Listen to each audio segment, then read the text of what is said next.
All right, here we go. It's time for another episode of Golf Subpar. Colt, Knost, Drew Stoltz.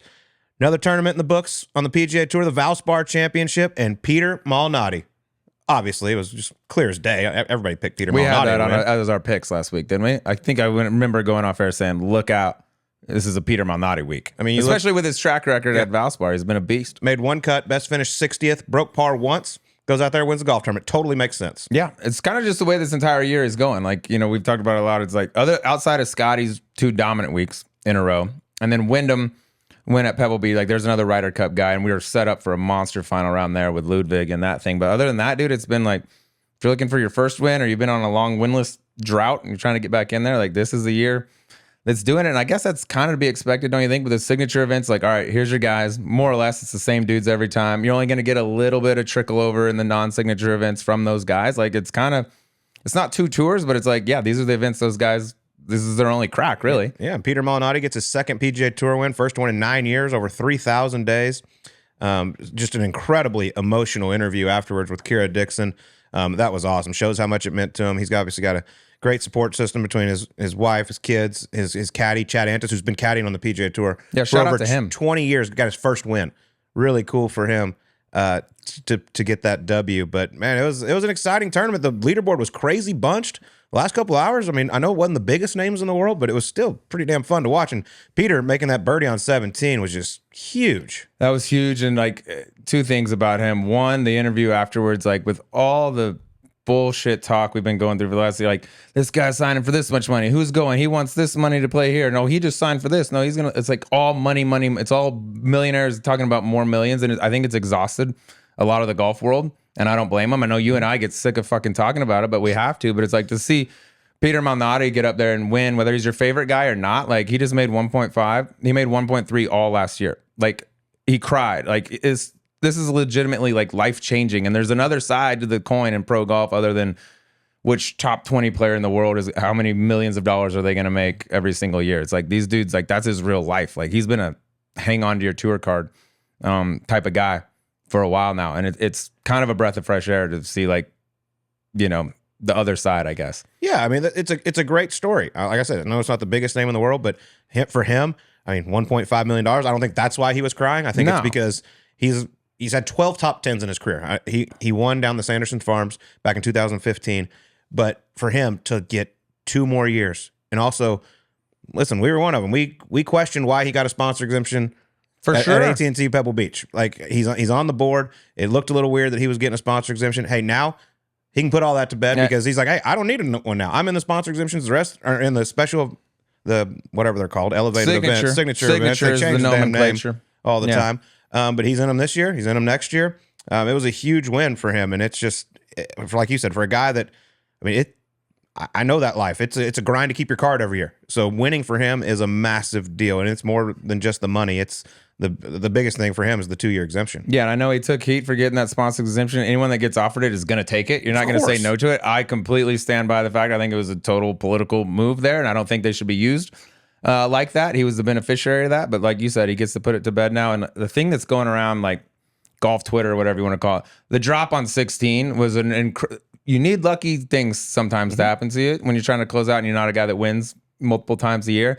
That was about as good of a break in terms of relief in coming down the stretch of a golf tournament as I can remember in a long time. That lie that he had, that thing was sitting down. You could barely see it grain into him. That was not that he couldn't get up and down, but it made it a lot easier to two-putt from the French. I mean, sometimes the rules are there to help you. And I love the way he went about it with the rules official, Steve Rintoul. He's like, are you sure, like, this is okay? Because this is a really good break for me. And good for him for, like, confirming. Because, like, dude, everyone's going to be up my ass about this drop. Like, make sure this is within the rules.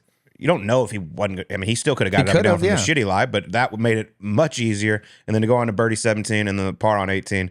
Congrats to him, man. It was a really cool week. I got some good news for you. Can I give you one quick piece of good news, the golf related, before we go into some other stuff real quick? Our guy, shout out, the Barn Rat over at the Singapore Open, loses in a playoff, bud. Damn it. Eagled the 72nd to get into a playoff, lost in a playoff. Need him to keep playing well. Need him back on the PGA Tour mainly so we can come back here again. But $275,000 for the Rat. That's a down payment.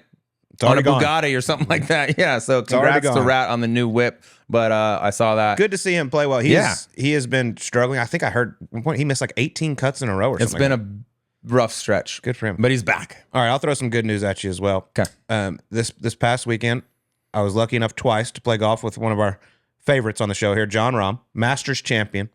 Went out 2 days. He still got it, believe it or not. Cool. Okay. I thought he gave up after he got all the money. Has not hurt his game. The guy is just ridiculously talented. Had so much fun playing with him.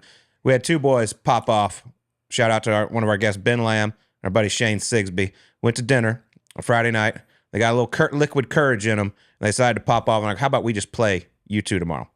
It didn't end well for him, Sleaze. We took it to him pretty good. Hard to believe. It was still a lot of fun. But the how good many news, is Lammy getting? He got 17 shots. Lamb. He wanted 18. I was like, listen, we come on. Yeah, we got to 17, dude. You got to pick up some. You got to win some holes with 17. He played pretty nice, actually. It's a lot of pops. Just not good enough. I mean, when you're playing against Jon Rahm, his number 2, 3 ranked player in the world, whatever he is. What did he shoot? He shot 65 Thursday. It was ridiculously easy, and then probably 5 under on Sunday. That was after us having a rather fun night. Not everybody was feeling their best, as it tends to happen. Now that's the thing about him when you play them. It's like, what did he shoot? How John played? Like, oh, pretty good. Like last time I went out with him, oh, he was solid. And we go in and add it up. Like, oh yeah, 64. Yeah. It was actually better than solid, but it didn't look like that. It looked like the easiest 64. So good to hear he still got it and he didn't just retire from the game. And I will give another man a shout out. I haven't even got to my good news yet, but on the day that Rahm shot 65, in the group behind us was the Lair, Scott Harrington, little 62. Yeah, he texted me, but he said, I'm back. Type 62. It in. Type it in. 62. I would love to see him start playing some good golf. There was a time, and I've told you that, I think it was before you moved here, back in the day, and he was, I don't even think he had Corn Ferry status at that time. I said, I'll take him at this golf course over anyone you want. He was a machine. So hopefully he brings that to the Corn Ferry, gets back out on the show. Love what I mean? It was good to see you. He'll have more gin money, which will be great for everyone. That is true. Are you ready for the good news now? Yeah, now I'm ready. So John and I were talking, and he said on our show, he's worn the green jacket in public twice. On our show and at the World Series when he threw out the first pitch. It's the only time he's worn it in public. Yeah, that makes sense. And he told me, he goes, if I win this year, the second I get home, I'll be coming to your studio again to do another episode. So we have that. That is booked. So I know we're really not supposed to root for people, but I wouldn't mind maybe seeing the Spaniard bring home the green jacket for people. It'd be rather nice to sit down with him again. I don't mind rooting for people at all, and I'll be, yes. So I think he's going to be more motivated than ever on that too, because he hears all the talk like, it's not as competitive and all that stuff. Like, look, we can do a lot of things, but not being competitive ain't one of them. That guy wants to rip your face off, and anything you play tic-tac-toe, he wants to kill you. Yeah, he's still got that in him. That's the fire there. Burns. It's so much fun. Man, he is so talented though. Watching him strike the golf ball, it's just something special. Yeah, it's easy, and I'm more hyped for the majors this year just because of all that's going on. Like, it's gonna be juicy. I hope we get kind of what we've had the last. It's gonna be a lot of fun. Masters just 2 weeks away. And speaking of that, our guest this week had himself a chance a couple of times at the Masters. Lost in a playoff to Tiger Woods back in 2005 with one of the most memorable shots in Masters history, the Tiger chip in on 16. But Chris DiMarco is up at the Champions Tour event, sits down with us, and man, this one was a lot of fun. He's got some good stories. When you really go back and like dive in, like, oh yeah, I forgot about that. Oh yeah, he's been in battles with like some of the best to ever do. I mean, Tiger, VJ, and Phil all coming down the stretch on Sundays in majors. Like that's about as real as it gets. And he was a great sit down. 3 runner-ups in major championships. I mean, he could be a multiple major champion. Easily. If he just didn't run into that Tiger fella at 2 of them. There's a lot of guys that could be multiple major champions. If Earl and Coltita had never met, imagine what would be for some of these guys. All right, let's get to Chris DiMarco on Subpar. It is a pleasure to be joined now by longtime PGA Tour player, 3-time winner. He's a U.S. Ryder Cup team member, as well as the President's Cup, and he put the claw putting grip on the map single-handedly. Chris DiMarco is here. How we doing, Chris? I'm doing great. Thanks for having me, guys. Good to have you, bud. Chris, long time no see. Great to see you again. I know you're out in Newport right now getting ready for a PGA Tour Champions event out there. Let's start there real quick, because I know you've been out there for a couple of years now. How's life out on the Champions Tour? It's great. I mean, obviously all the guys, the camaraderie, the fraternity that's out here is amazing. Getting your brains beat in every week is is a little disheartening.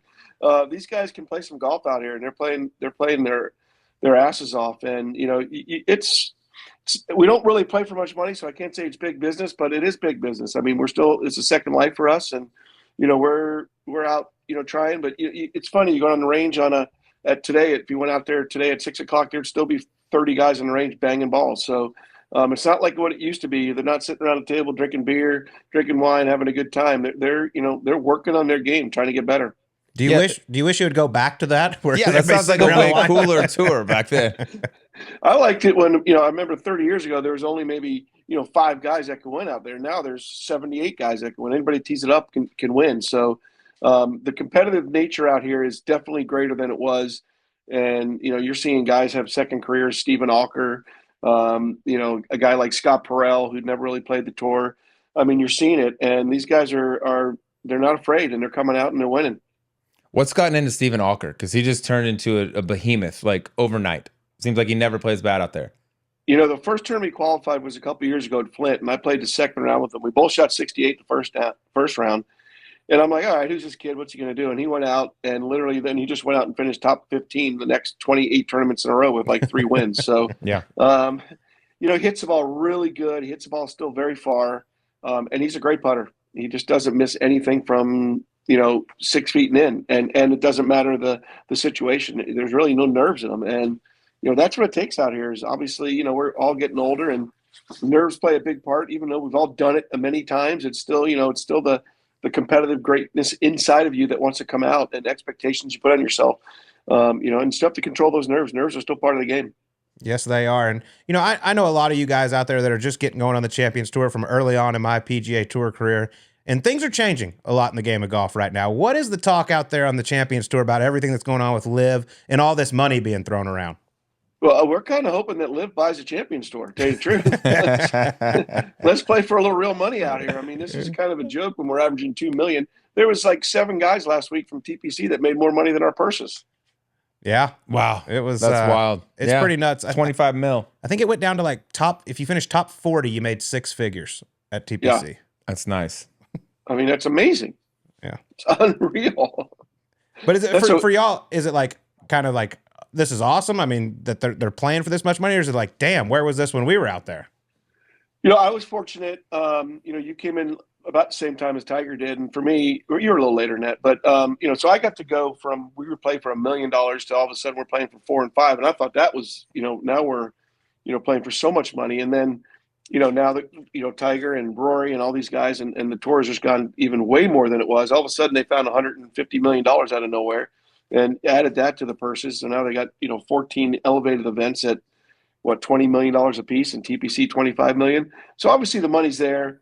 I was fortunate to play during the Tiger era and got to play for some good money, and but not like the kind of money these guys are playing for. I mean, it seems like every week there's another person passing me on career money list just in a couple of years being on tour. Yeah. I mean, where's Scotty at right now? I mean, I know he's having a pretty damn good run, but he's where's he all time? He's 11th. 11th all time. I mean, he's a kid.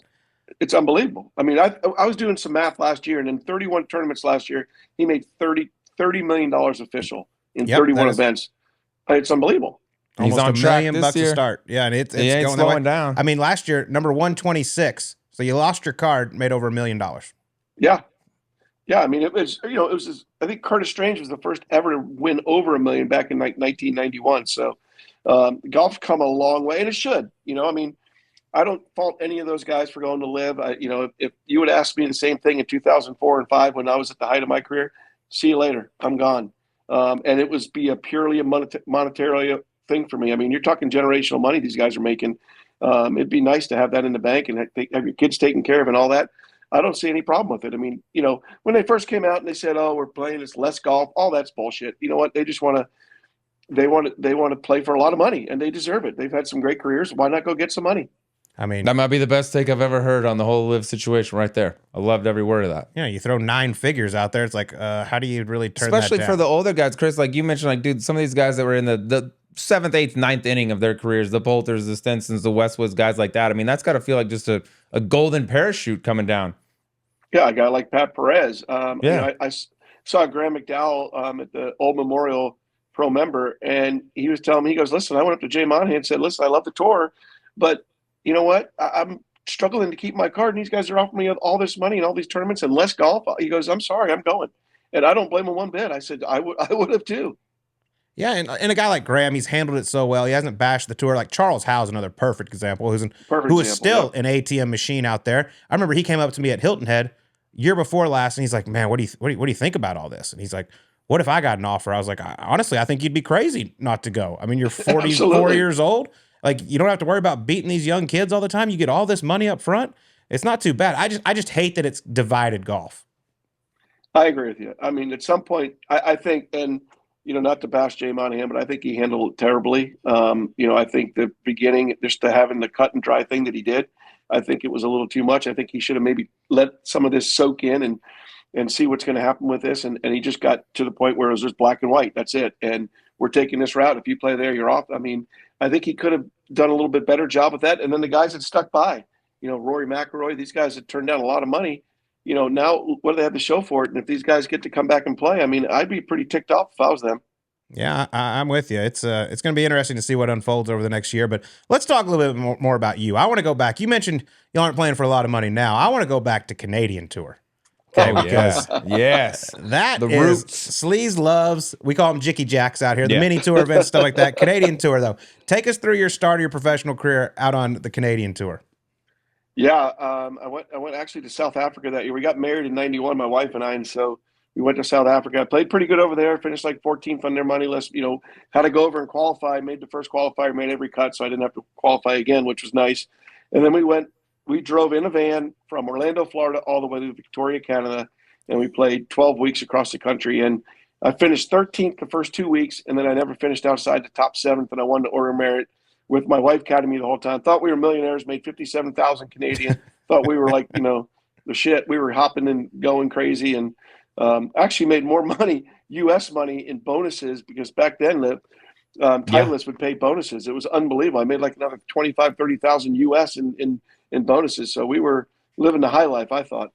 And the Canadian dollar at the time, it's changed over time, but at the time the Canadian dollar was like less than the U.S. dollar. So 57 loonies and toonies, were different than dollars at the time. I think it was like 70% of the U.S. dollar, so it wasn't much. You mentioned you drove from Orlando to Victoria. What kind of hours are we talking on that? I mean, I didn't even think that was feasible. 59 hours. It was 3,300 miles. We oh my god, took us 6 days. And then once we got there, we just drove all the way across. We started in Victoria and ended up in Prince Edward Island. And over 16 weeks. Yeah, it was pretty awesome. We traveled with 2 dogs. That year, it was Steve Stricker was on that tour. Mike Weir was on that tour. Guy named Mike Cheddar, who played really well that year too. I mean, a ton of guys that played the PGA Tour. Guy Boris was on that tour. And so we were like a big fraternity out there. We all would travel together. We'd have this big convoy going from tournament to tournament. We'd all get hammered on Sunday night. And then we'd recover on Monday, have a couple more beers on Tuesday, and then it was back to real golf. So it just was a nice, we were all striving for the same thing, which is to get to the next level. That's it. That's the routine. You mentioned the van. Now, I don't know if this was this year, but I heard it was a special van. we did buy a conversion van that was white and blue. And then I went on a tournament in Corn Ferry. My wife, for my birthday, got it all gated out, had the windows all gated out. And I was like, oh my God. It was great when the Gators were winning in the mid 90s, when we were kicking butt. It was great to drive, but when you have, a couple losses in a row, it's not real good driving that van. But it was a lot of fun. I mean, obviously, I'm known as a Florida Gator. I've always worn on my sleeve, and I'd never hide behind it. I'm a Florida Gator for life. I bleed orange and blue, and I'll take. Listen, I like to dish it out so I can take what anybody gives me. Bigger Gator fan, you or Billy Horschel? Absolutely me. Not even close. Love it. So if you and Billy are in the same room, you're watching a Gator game, y'all lose, you break something before Billy? I might take a 5 milligram gummy, so I wouldn't be that upset. But you got life figured out, Chris. Oh, that's great. Yeah, I've definitely calmed down watching those now. After I take one of those, it's definitely a lot easier. I would throw my shoe through the TV back in the days for sure. Are you still getting down to games? I try to go to one a year. We went to South Carolina last year. Florida State we went to a couple years ago. The last two that I've been to, we've won. So I need to go to more games because we're not winning much actually right now. So I need to get down there and watch a couple more. How'd you feel about is it Swamp Kings? Is that what it was called on Swamp Netflix? King, the 30 for 30. You want to speak on that? I thought it was absolutely amazing. I as a college football fan, I think that they did a good job of leaving out a lot of the dirt because there was a lot of dirt that was left out. We definitely had a lot of criminals in that era that was there, and Tim Tebow obviously was a ringleader to tame these guys down. And I think they left a lot of that out, which was good. I think it was good for college football, but obviously there is some behind the scenes things. All you got to do is watch the Aaron Hernandez special, and you'll see exactly what's going on. Yeah, that's crazy. Is there a bigger when he comes on campus, when Tim Tebow comes on campus, is there anyone that could come on that would be bigger than Tim Tebow?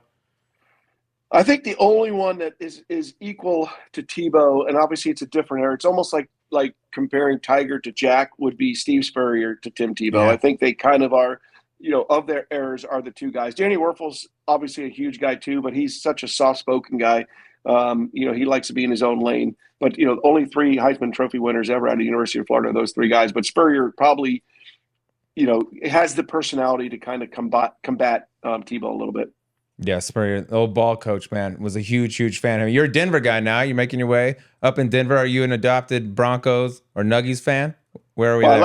I like the colors of the Broncos. They're orange and blue, so they match exactly the same. I'm becoming a Broncos fan. I've been a Steelers fan my whole life, so always will root for the Steelers. But Broncos, obviously watching the Avalanche. The Avalanche are fun to watch.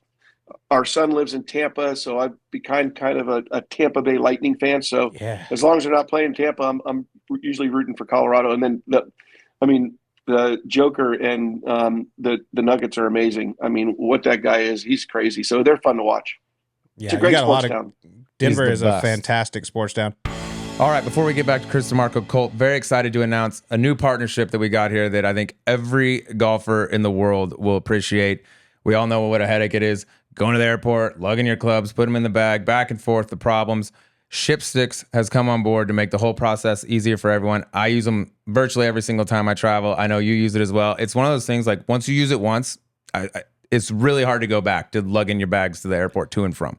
Carrying your bag through the airport absolutely sucks. I love this service so much. They'll actually come to your house, pick it up, ship it for you. I went to Scotland last year, shipped them. They beat me to Scotland and home. I mean, you can't have a better service. It makes things so easy. You just show up, put your spikes on, and get after it. You don't have to lug those things. It's awesome. I'm so happy they're on board with us. They shipped over 180 countries and territories, handle all customs paperwork on your behalf, everything, door-to-door service.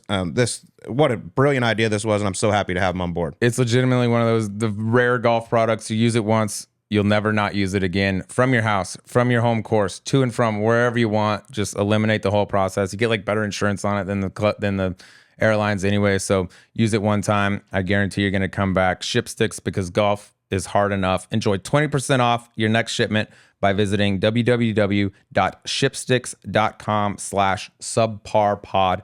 20% off. Back to Chris DiMarco. Let's get to your PGA Tour career a little bit because, everyone talks about Phil, VJ, Ernie battling out Tiger, but look, you had some battles with this guy, and you go back to the 2005 Masters. Let's go through that a little bit because that's one where you had a really big lead through 36 holes. Tiger kind of came back, but it's obviously known for the most memorable shot in Masters history, probably the chip in on 16. But let's take us through that week a little bit. What were your thoughts going into the week? Did you know you were, possibly destined to put on the green jacket?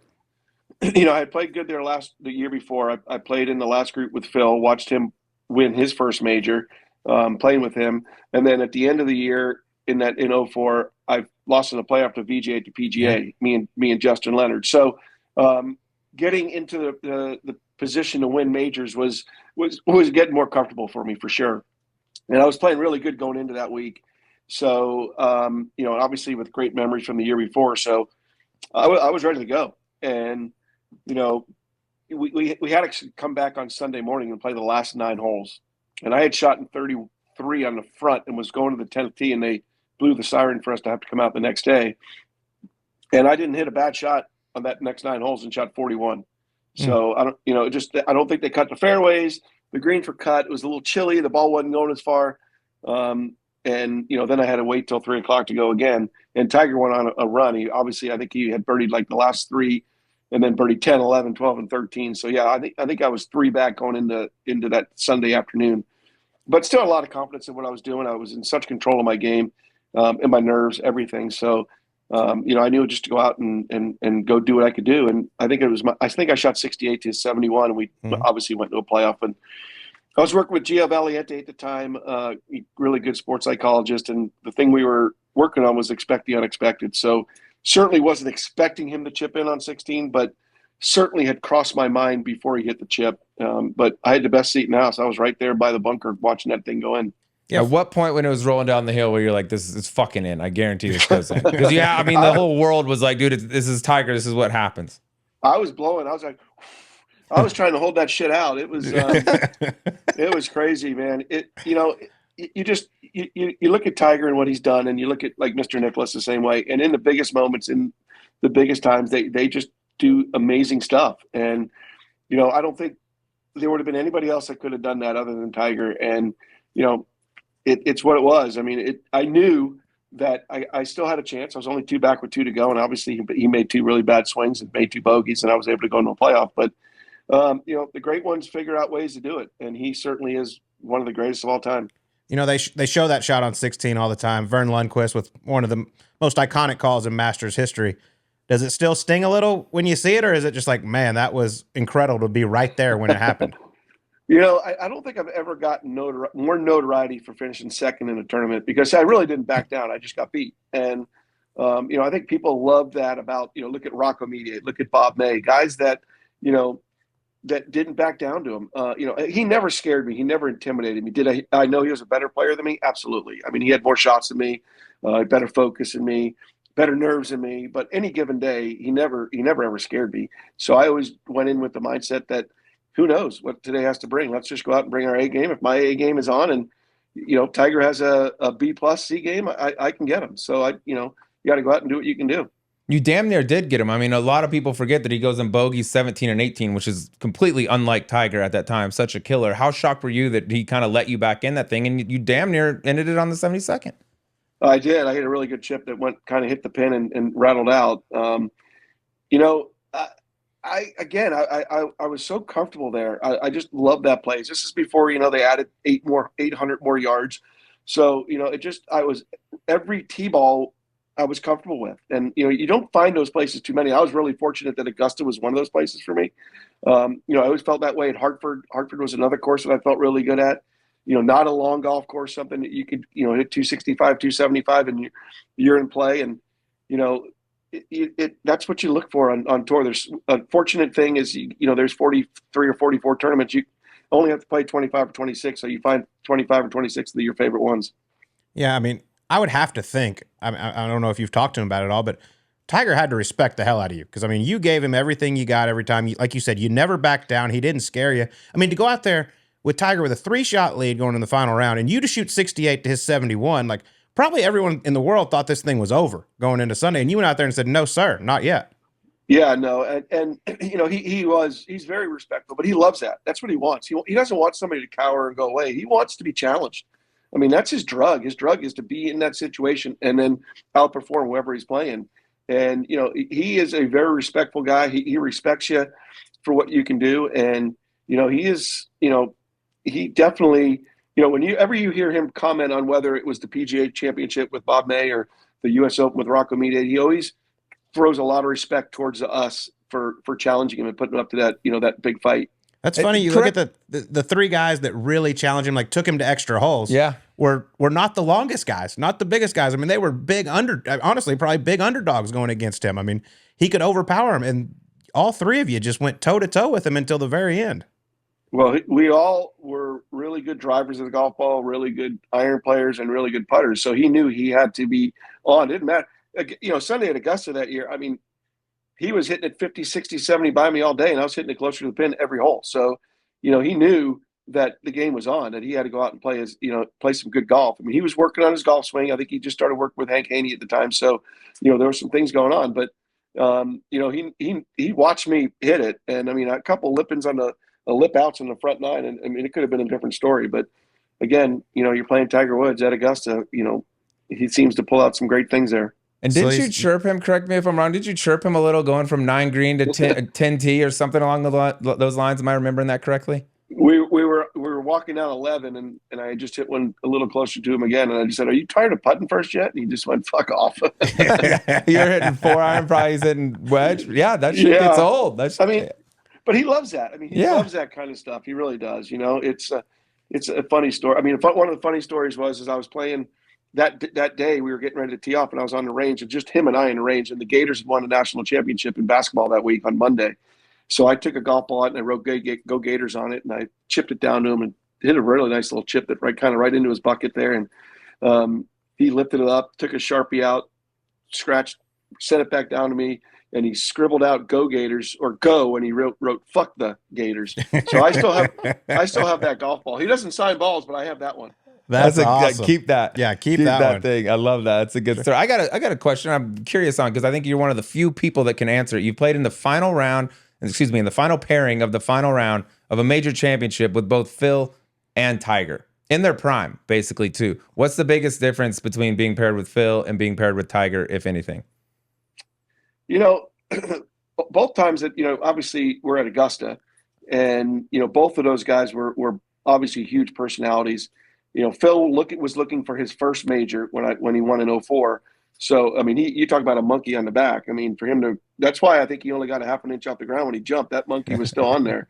But, it's different. When you play with Tiger, it's pretty much one-sided. It's pretty much for Tiger. And, as the day went on that day, though, in 2005, the tide was turning. There was a lot of people pulling for me by the end just because I was putting up a good fight.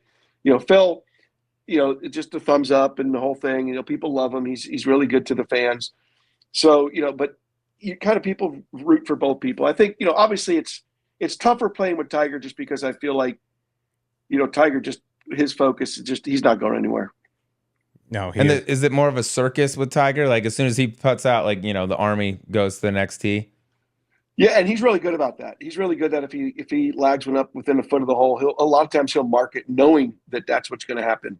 Knowing that people are going to come by and just leave as soon as he gets done with. The worst thing is playing in front of him or playing behind him. When you play in front of him, everybody's running up to the green while you're playing, and if you're playing behind him, they putt in. You look down to get a club. Next thing you know, there's nobody around the green. So I was aiming at that guy in the blue, but he's gone. And it's a lot better playing with him too, because you hit a bad shot, you're hitting somebody, and the ball's only going a couple feet off the green instead of 10 yards off the green, because you're hitting into the crowd. Yeah, that's a very good point. If I had to ask you, just first thing that comes to mind, other than the chip in at 16, best shot you ever saw Tiger hit? I think I'd have to go back to that Canadian Open, that 6-iron out of the bunker. Oh, God. That at Glen Abbey. That was amazing. I played that year, and what people don't realize is, it's a 6-iron, but there was no angle there because he was in the right bunker. It was all carryover water. The pin from the angle he hit was only like 6 or 7 on the green from where he was from 215 yards with a 6-iron. That shot was towering. Again, another guy, Grant Waite, that was on the green, and 2 had a chance to win a tournament, and Tiger goes and does what he did. I can tell you this, talking to Grant Waite a few years ago, he's still not over it. He's still very upset about it. Absolutely. Tiger does some crazy stuff, man. But you don't put it past him anymore because he's just done it consistently throughout his whole career. You did it over and over, and you came to expect it. Let me ask you this, because you talked about how I wasn't afraid of Tiger. Yeah, was Tiger a better player? Yeah, he's better than everyone in the world at the time, but you weren't afraid of him. Did any of that have to do with the fact that you had shared locker rooms with him at Ryder Cups prior to that, and kind of, I guess, like, I don't want to call it the mystique, but maybe some of that wears off if you've actually been around him a little bit?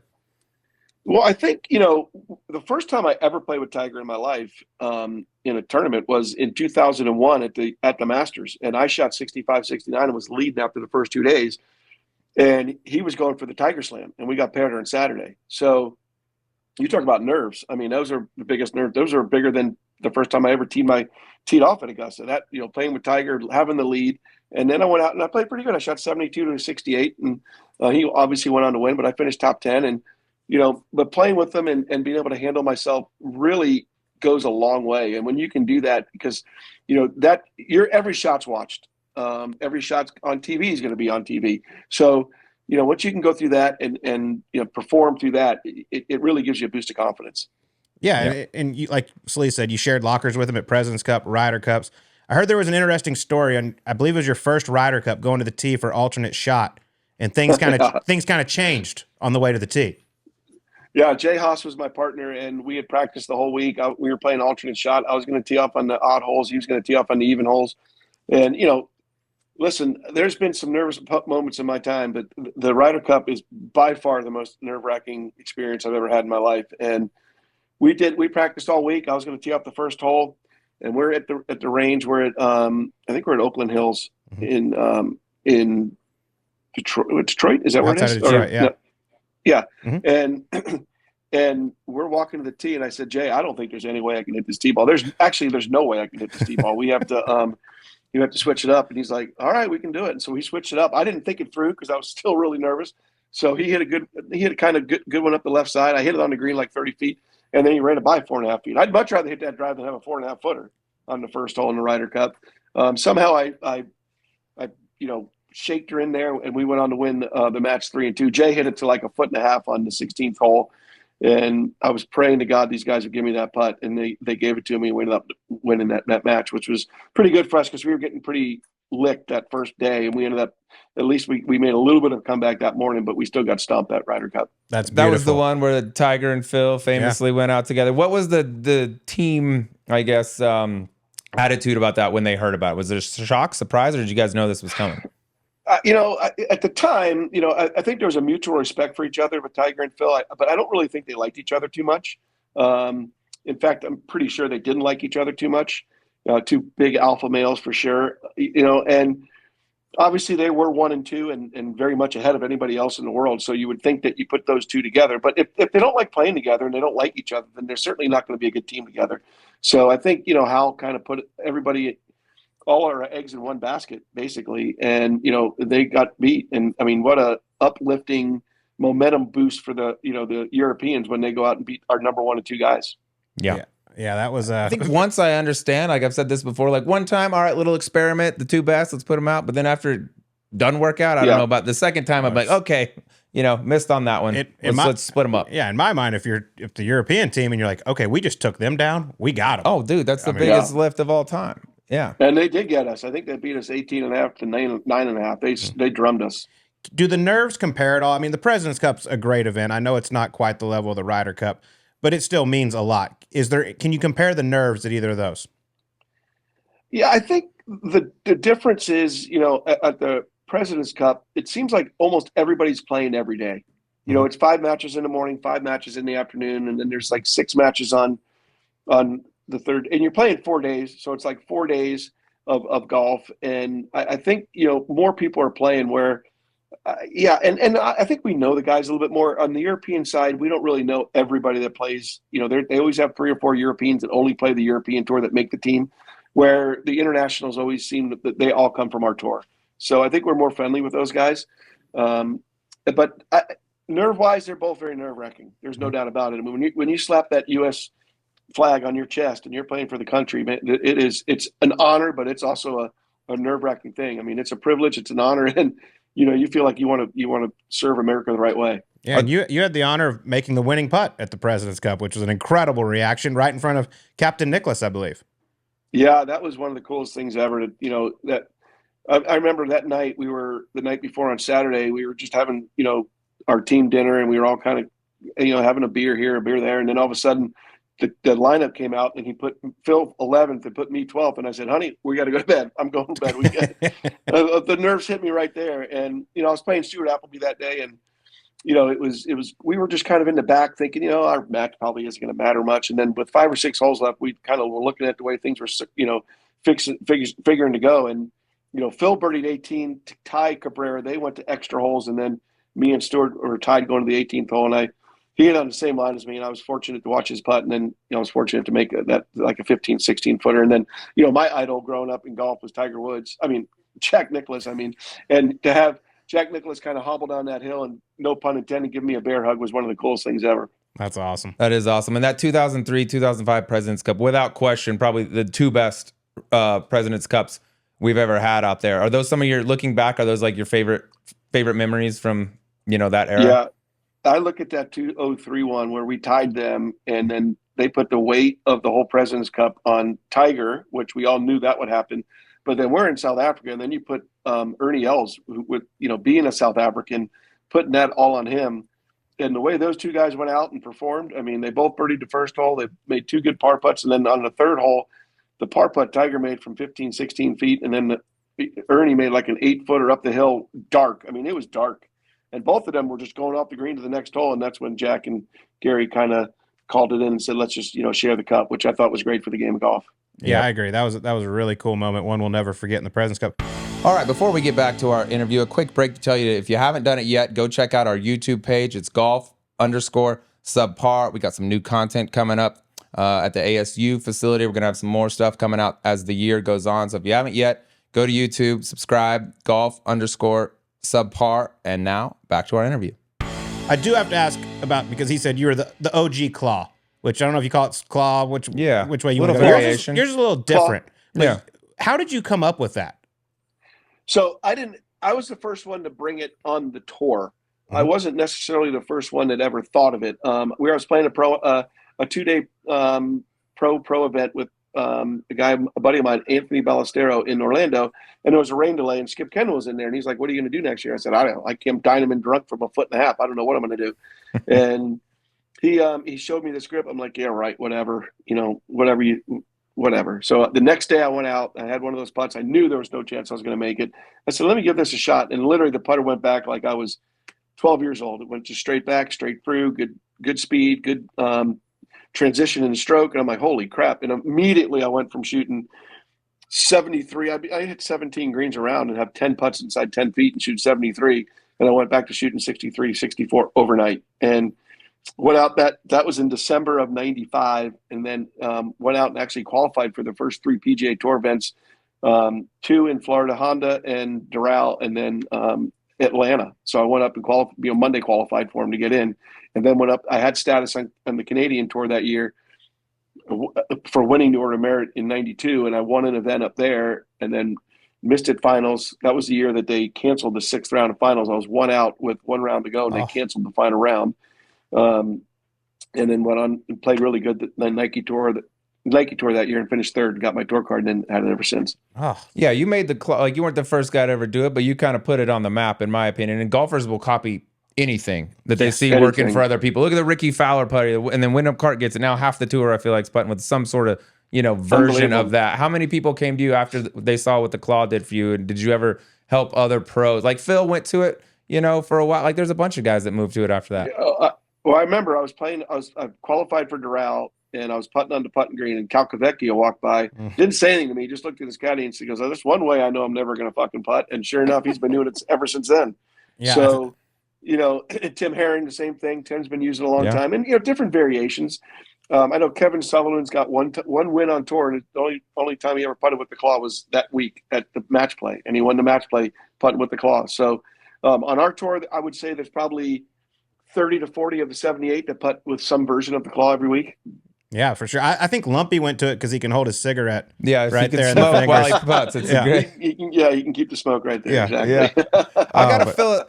Because we're talking about your putting, I want to ask you a philosophical question. You're a guy that is a very, very good. You're known as a great clutch putter. We could name a bunch from the Buick, the putt you made at the Buick, the putt you made, at the Masters or the President's Cup. Is clutch putting more great technique, great mechanics, and just being a good putter, or is there something like mental that makes a great clutch putter? I think it's a combination of the two. I think it's definitely a good routine goes a long way. Confidence is probably the biggest thing. I think and when I say confidence, I think it's wanting the ball. There's been times in my career where I haven't felt comfortable, and I don't really want the ball because I don't want to have to hit that putt in front of people. And that was before the claw. And then once I went to the claw, I felt like at least I was going to put a good stroke on it. When you can at least put a good stroke on it, it takes all the kind of the main nerves away. Because really, there's only 2 things the ball can do. It's either going to go in or it's not going to go in. That's all that's going to happen. So if you can just give yourself the best chance to make the putt, and you know that you're going to do that, then it really frees you up. Yeah, I love that. I think great putters have such a great mind. They believe they are going to make every putt. Yeah, I mean, yeah. When I feel like I'm going to hit a good stroke, And even in the situation, whatever it is, I really feel like I visualize it going in. I mean, I visualize the crowd going crazy. You try to visualize all that stuff. I mean, it really goes a long way when you can really get into that type of visualization. I work with that with Gio too. You watch Matt Kuchar before he hits a shot, he closes his eyes. He's visualizing the shot he wants to hit. And sometimes when you visualize that, you pull it off. Yeah, there's just something about the putter, like great putters, whether they have great technique or not. It's just like you said, wanting the ball and just kind of know. Like Reggie Miller when he was shooting a game winner. It's like, all right, dude, his form's not great, but like this is Reggie. Like this is going. Yeah. And I mean, look at Jack Nicklaus. I mean, Jack Nicklaus, when it ever mattered, he was going to make the putt. I remember the last British Open he ever played in. I played it with St. Andrews. I was over there with my brother. Jack had like a 15 for birdie, and I said, "There's no way he misses his putt. This is his last British Open. It's on the last hole. There's no way he misses." My brother's like, "Oh, he's not going to make it." I said, "I'll bet you whatever you want to bet." I said, "I'll give you 10-1 odds on $10." He goes, "You're on it." And of course, he made it. And it broke a foot and a half. Yeah. I mean, it was like not even close. I mean, great players like that in the situation just know how to do it and make it go in. They will it in the hole. Yeah. Like the putt he made against Rocco at the U.S. Open. Nobody else makes that putt, but Tiger willed that putt in. In the world, you could roll it perfect off the stimp thing 100 times in a row and not like less than half probably go in. I agree with those bumpy greens. Yeah. All right, let's get to the E9. Yeah, E9 this is gonna be a little Chris. fun. Okay, with 9 fun questions, and we ask this to everyone. Which way do you want to go? You want to go? I'll let you pick. Okay, I'm gonna ask. Give me Chris, childhood crush. I know you've been married to your wife for a long time. You know, you guys go way back, but celebrity crush. Whoa, celebrity crush. Wait, probably Suzanne Summers. Oh yeah. Yeah, we could rephrase that. Like if you had a hall pass, let's just say. And my wife's right here, and she looked at me like, "No, Jamie Lee Curtis." It was Jamie Lee Curtis. She's right. Yeah, Jamie Lee Curtis. Yeah. That one scene in Trading Places, that was a pretty good one. I like it. I love that she just told you what your celebrity crush was. Like, no, dude, you're hall pass. You should say Jamie. All right, I'll give you my first one here. All right, give me one guy on the Champions Tour that you weren't friends with before you got out there, but now that you gotten out there, your buddy's like, wow, this guy's cooler than I thought. Oh, that's a hard one too, because everybody out here, there's really nobody out here I dislike, and there's I mean, I always got along with VJ. I mean, he gets a bad rap. It's such a good fraternity out here. I mean, there's a lot of guys that I didn't know, like a guy like Scott Perrell, who's one of the nicest guys in the world, but I had no idea who he was before I got out here. A guy named Mike Goodis, the same thing. A guy like Rob Labritz. I mean, just a super nice guy that, never would have an opportunity to do this, but the Champions Tour is affording him this, and he's taking advantage of it. It's guys like that. I mean, all the other guys I've played golf with so much and dealt with and did whatever. And, you have your days, you have your good days, your bad days with these guys, but ultimately they're like big brothers and little brothers, and you go on and make up and go to the next week. Yeah, man, I don't want to get older, but it seems really fun out there. I quit a long time ago, but like when I turn 49, I might have to start practicing again. I'll caddy for you. I mean, I feel like they get it. All right, Chris. Worst injury you have ever had in your career, and how did it happen? So I think the worst injury was I had to have shoulder surgery, but I cracked a rib in my lower back the week before TPC, and I was skiing, and I had a backpack on, and I had a bottle of schnapps in there, and a couple of guys came out of the trees, and I kind of went down, and I first checked my wrists and my knees and my ankles, and all that was good, and then my back was just starting to hurt a little bit, so we skied down. And I started having a couple more beers thinking that would go away. And actually the pain got a little worse. So I went and had an x-ray. Nothing was broken, but I had a really bruised rib, and it caused me to actually have a shoulder surgery later that year. But that's the one that I missed TPC that week, and I played Augusta literally I was hitting 6-iron 155 yards just because I could barely swing. Damn schnapps got in the way. Did the schnapps survive? Damn schnapps. Well, the funny thing is I had 2 in there, but we finished 1, so there was only 1 left. Mm-hmm. So I'm glad there was only 1 left. I probably would have hurt more of my back. Yeah, well done. All right, next one for me here, Chris. Let's see. Ask me. I want to hear this one. Tell me about this recurring nightmare you used to have. I don't know if you still have it, about going on The Price is Right. Oh yeah, I mean, I think everybody has that where you get on The Price is Right, and of course you get there and it's for a new car, and you answer all the questions, or you get up there and what's the game? The game's the putting game. This is before claw, by the way, and you get up there and you're a foot from the hole, and you ask what your profession is, and you say professional golfer, and then you miss a putt on national TV. That one was crazy, and yeah, that one it doesn't happen anymore, thankfully. Ever since I went to the claw, but that was before the claw. That was there for sure. That was like you had that over and over, being on The Price is Right, getting called up, getting like answering questions, getting a foot from the hole, and then not being able to kick it in. Not be able to kick it in. Forget having a foot putt to win the Masters. Price is Right. We got a problem. Bob, I'm gonna look like an asshole in front of Bob. All right. Exactly. All right. This one's a thinker. Have you won more PGA Tour tournaments or ejected more fans? Ooh, I'd definitely say ejected more fans, without a doubt. Yeah, it's happened quite a bit. Yeah, I mean, and again, it takes a lot for that to happen for me. I mean, they've got to really be an asshole for me to eject them. I was pretty good at not necessarily listening to a lot, but since I would say the late '90s to now, I think the fans are trying to get more into the player's head. They're certainly a lot more obnoxious than they ever were before. I don't mind anybody yelling out, but when they're yelling out, bad things about you and nothing's positive, that's the kind of things that bother me. I don't care if they tell me I suck. That's fine. I don't care if I miss a green at 16 at TPC, I deserve to get booed. It's a 9-iron. I should get booed for that. And, but don't tell me that my wife's fat or my, this is that or whatever it is, just keep it to golf. They get a little personal sometimes. Yeah. Yeah, and just inebriation is part of it. And, it was funny. I was talking with a guy, Jeff Fujikara. You guys know Jeff, don't you? I do. Mm-hmm. And he's a Thunderbird, and we were talking about that. And I said, the easy way to solve it is you just put a couple hundred undercover cops in the stands at 16. And the first guy that says something he shouldn't have done, you throw him out. You throw 10 or 12 guys out, people are going to get the gist that you can only go so far. It's good for golf. I don't mind the hole. I think it's great. I think it's exciting. It's whatever it is. But I can tell you right now, any player that says he loves it is lying. We might have the National Guard in here next year after what happened this year. There's just a few situations. Yeah, I mean, the guy that jumps over and goes into the bunker on 16, like, you're banned for life. You're out of here. I'm done with you. Should be, for sure. I agree. Yeah. Totally. Can't interrupt play. Be loud. Yell after they hit. Don't yell while they hit. Don't yell crazy shit. It's not that hard. And Right. You can drink all you want and have all the fun you want. That's it. And they just push the envelope to the point where until somebody tells them they can't do it, they just push it to the end until it gets to that point. And it's usually just past the line, usually half the time. All right, next one for me. This is a real. Here's a golf one here because you get referred to as a bulldog, right? Certain guys, certain type of golf games. He's a bulldog. Brian Harman comes to mind right now, right? Give me the Chris DiMarco top 3 bulldogs of all time on the PGA Tour. I think like all time, like guys like me that like not like a Georgia bulldog, like their style of play, they get called a bulldog.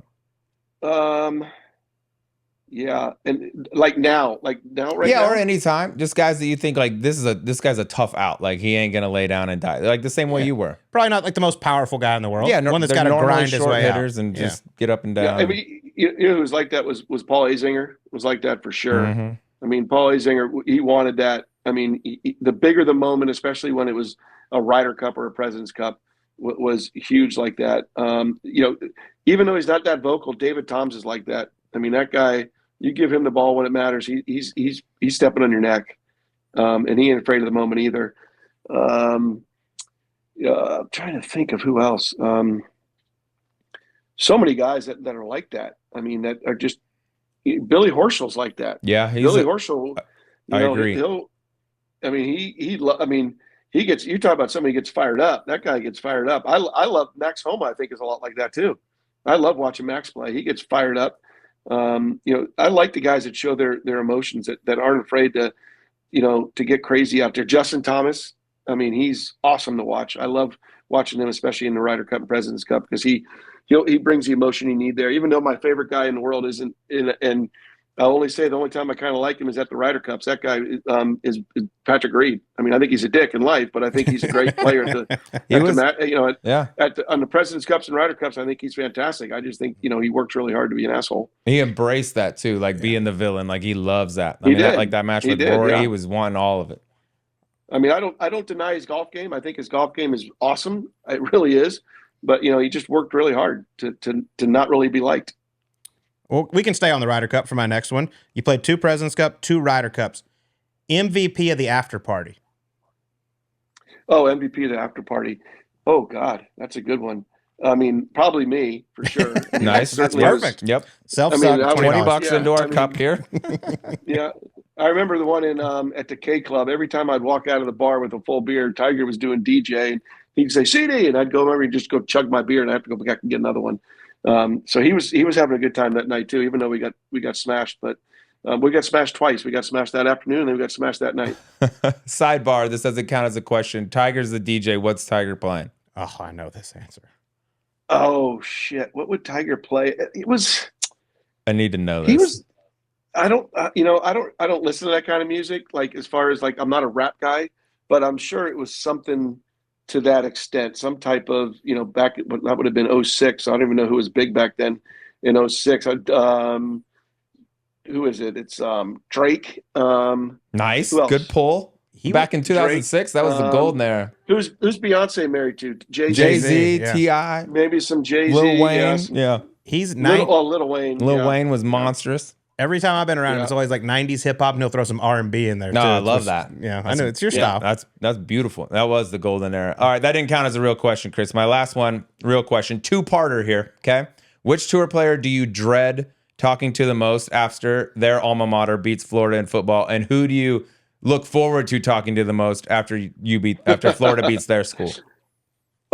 It's almost the same person, but I love when we win and Jeff Sluman or Paul Azinger, both Florida State guys. So when we beat Florida State, and then I hate when and he's great about it, but I because they've beaten us so many years. But David Toms, and he's doesn't say a bad word once, but it's so annoying that he has just beaten my butt.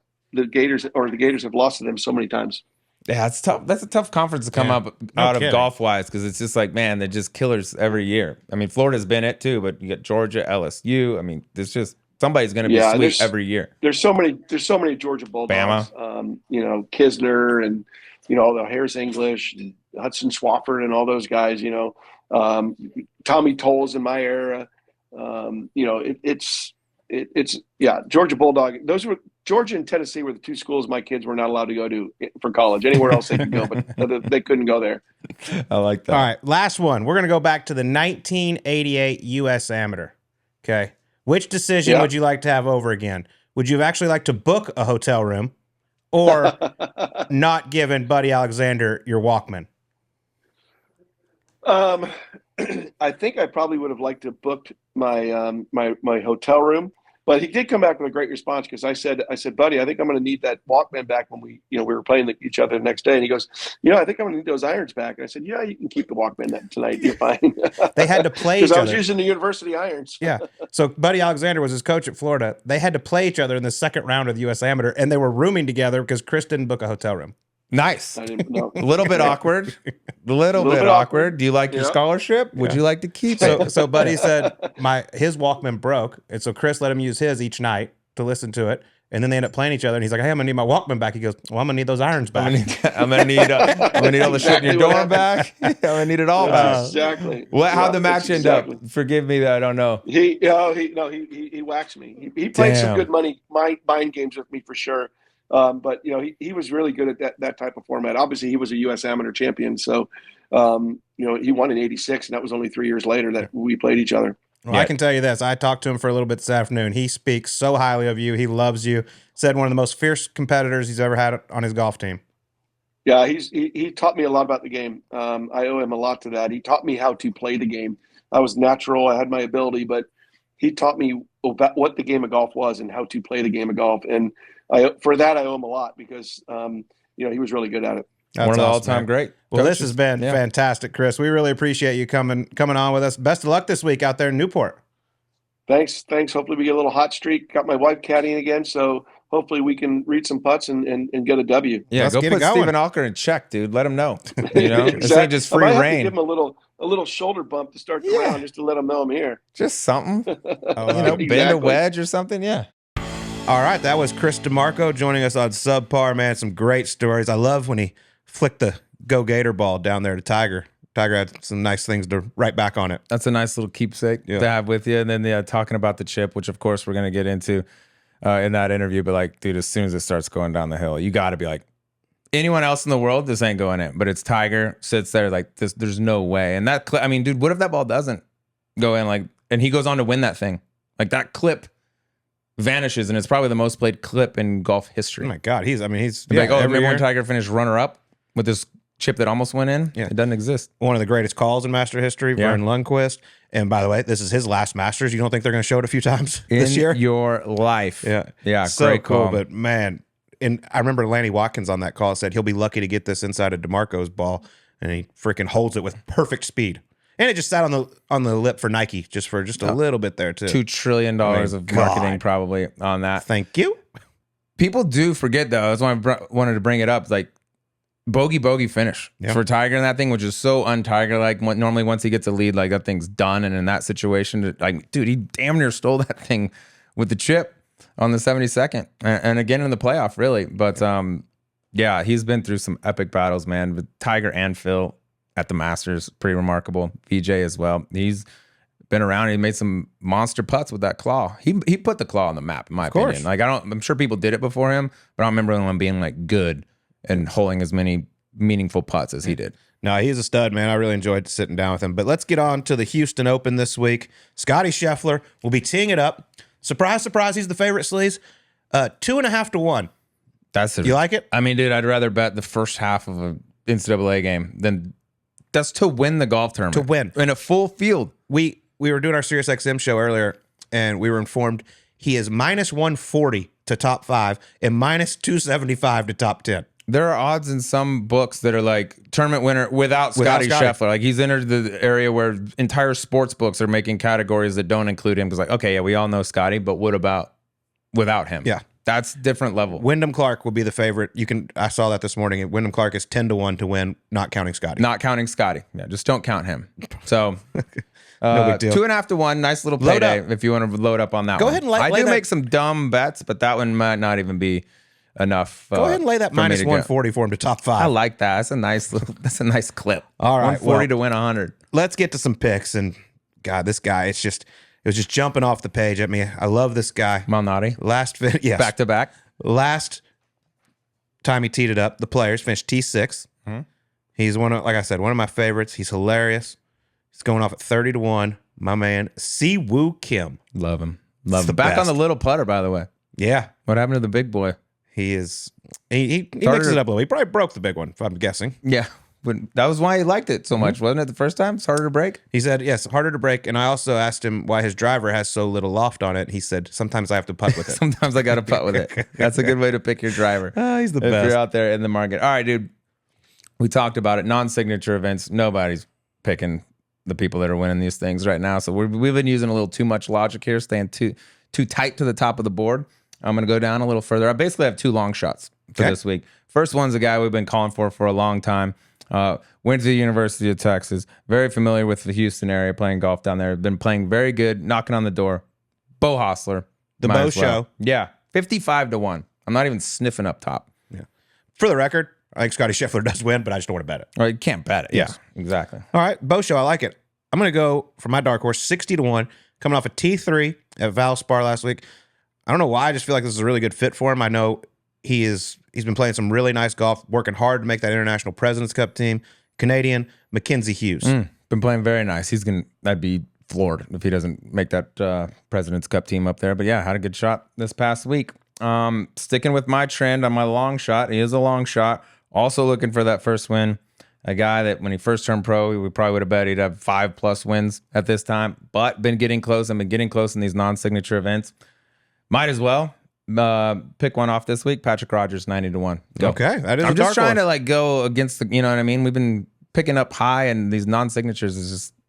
It's been a free for all. So I love it. I'm going way down where most of these odds have been. All right, well there you have it. That's our picks for the Houston Open. Everyone have a great week, and we'll talk to you on next week's Subpar.